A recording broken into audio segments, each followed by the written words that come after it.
नमस्कार, मैं साक्षी गुप्ता। आप देख रहे हैं लाइव भारत न्यूज, खबर वाराणसी से। धन्यवाद दिनेश जी। मैंने आज प्रेस वार्ता बुलाई है। मैं प्रेस वार्ता की विज्ञप्ति आपको पढ़ के सुनाती हूँ। सम्मानित पत्रकार बंधुओं, मैं उत्तर प्रदेश में होने जा रहे विधान परिषद चुनाव के संदर्भ में मैंने प्रेस वार्ता बुलाई।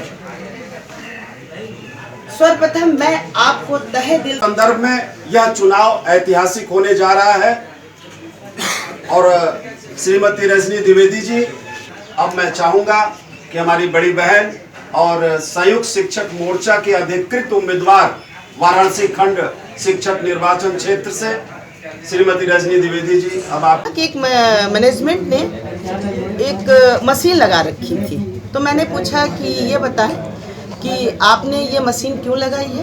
उसने कहा, मैडम मुझे अपने स्कूल को चलाना है। ये सोयाबीन से पनीर, दूध और वो जो आपकी सोयाबीन की बड़ी होती है वो निकल, इससे जो पैसा मुझे मिलता है मैं अपने शिक्षकों को उसको तनख्वाह देता हूँ। आप बताइए, मेरा मन द्रवित हो गया। मुझे लगा कि मेरी ये मैनेजमेंट कितनी तगड़ी है जो अपने टीचरों के लिए इतना सोच रही। क्या हमारे 8 MLC इस बारे में नहीं सोच सकते? भाई, कोई महामारी आती है उससे पहले सरकार योजनाएं बनाती है ना। पुरानी पेंशन व्यवस्था को किस प्रकार बहाल करेंगे? बिल्कुल, ये सबसे बड़ा ये है कि हमारी पुरानी पेंशन पहले तो ये जानी नहीं चाहिए। कई राज्यों में मेरे ख्याल से है, लेकिन मेरे उत्तर प्रदेश में नहीं।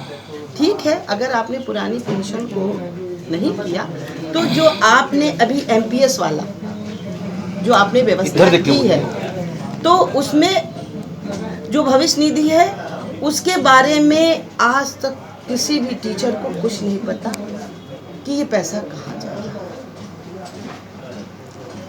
तो आप ये सोचिए कि इस पैसे के बारे में हमारे सारे शिक्षक बहुत परेशान हैं और उनको रिटायर होने के बाद 1000-1500 पेंशन मिल रही है, तो पुरानी पेंशन के लिए अंतिम सांस तक लड़ेंगे। अच्छा, एक सवाल ये भी उठता है कि शिक्षा विभाग में महिलाओं को, शिक्षिकाओं को सम्मान एवं सशक्तिकरण का आप बात कर रहे हैं। जी, नौकरी पे तो महिलाएं हैं ही। हाँ, शिक्षा विभाग में। हाँ, तो शोषण किस प्रकार से? शोषण यही है, आपको अभी हमने बताया ना कि हर महिला माँ बनती है, तो आप 6 महीना साल में मैं आप सभी शिक्षक भाइयों और सम्मानित शिक्षक बहनों से ये निवेदन करना चाहती हूँ कि 10 नवंबर को मेरा नामांकन है। आप सब अधिक से अधिक संख्या में उपस्थित हो, क्योंकि 1 दिसंबर को वोटिंग होने वाली है और आपसे यही निवेदन है, अब की बार मतों का प्रयोग हम बहुत बुद्धिमानी से करेंगे और अपने मतों का प्रयोग एक परिवर्तन के रूप में करेंगे। उस परिवर्तन के रूप में आपके बीच में आपकी कोई ऐसी बहन आ रही है जो एक इतिहास बनाने जा रही है। 50 साल के इतिहास में आज तक विधान परिषद के वाराणसी परिषद से तो शायद कोई भी नहीं खड़ा, और मैंने अगर हिम्मत की है, क्योंकि 55 विधानसभा 10 लोकसभा का चुनाव है, आसान नहीं है। एक महिला के लिए बहुत कठिन है, लेकिन इस कठिनता को भी हमने आसान बनाने की पूरी कोशिश की है। लेकिन बार बार यही अपील है कि आपका सहयोग और समर्थन होगा तो इस क्षेत्र में जब हम आगे आएंगे तो एक परिवर्तन आएगा, क्योंकि महिला के परिवर्तन लाएंगे। क्या इतिहास, क्या किन मुद्दों क्या मेरे मुद्दे? आप सबसे बड़ी बात तो ये है कि हमारे वित्तविहीन शिक्षक, आपने देखा होगा वित्तविहीन शिक्षकों की समस्याओं को आज तक किसी ने उसका निदान नहीं किया। अगर किया होता तो इस कोरोना रूपी महामारी में मेरे शिक्षक इतने प्रताड़ित क्यों हो? भाई, हर आदमी को कहीं ना कहीं से कुछ ना कुछ व्यवस्था हो जाती है, लेकिन जो शिक्षक 12 साल, 20 साल, 24 साल से पढ़ा रहा है वो जाएगा कहाँ? भाई, हमारे मैनेजमेंट कहता है उसके पास पैसा नहीं है, क्योंकि बच्चों का एडमिशन में फीस के लिए भी बहुत सारे प्रावधान बनाए गए हैं। तो सारी मार क्या मेरा विटामिन टीचर सहेगा? ये बिल्कुल नहीं। मैं आपको एक छोटी सी घटना बता दूं बलिया की। शिशु मातृगृह होना चाहिए, कमरा ऐसा होना चाहिए जिसमें वो अपने बच्चों को रखें, क्लास करें, जब फ्री पीरियड हो तो अपने बच्चों को आके देखें। तो इससे माँ भी संतुष्ट, बच्चा भी संतुष्ट, परिवार भी, और हमारे जितनी भी महिलाओं को असुविधा होती है वो असुविधा से वो बचेंगी।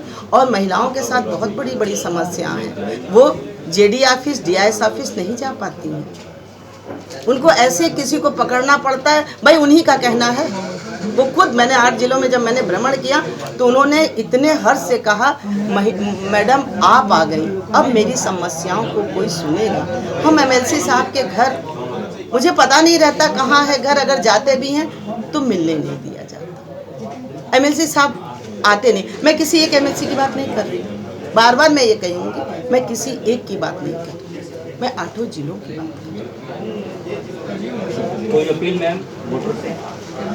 मेरी वोटर से यही अपील है कि आने वाला समय आपके लिए परिवर्तन का है, और परिवर्तन के रूप में आपके बीच में कोई ऐसी शक्ति आ रही है जो आपके लिए आपका ही कार्य करेगी, और इस परिवर्तन की लहर बहुत सुखद आपको अनुभव देगी। और इस बार, हर बार पुरुष तो इस बार महिला क्यों नहीं? 8 सीटों में एक भी सीट महिला की नहीं, क्यों नहीं? सबसे बड़ी समस्या है, आपने पूछा ना, महिलाओं की सबसे बड़ी समस्या है क्यों नहीं एक सीट महिला की। लेकिन इसमें कोई विचार, किसी संगठन ने विचार नहीं किया।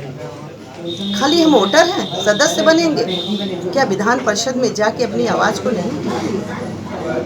तो यही निवेदन है। महिलाएं आगे भी तो नहीं आ रही हैं। कोई आरक्षण की मांग करेंगी महिलाओं के लिए?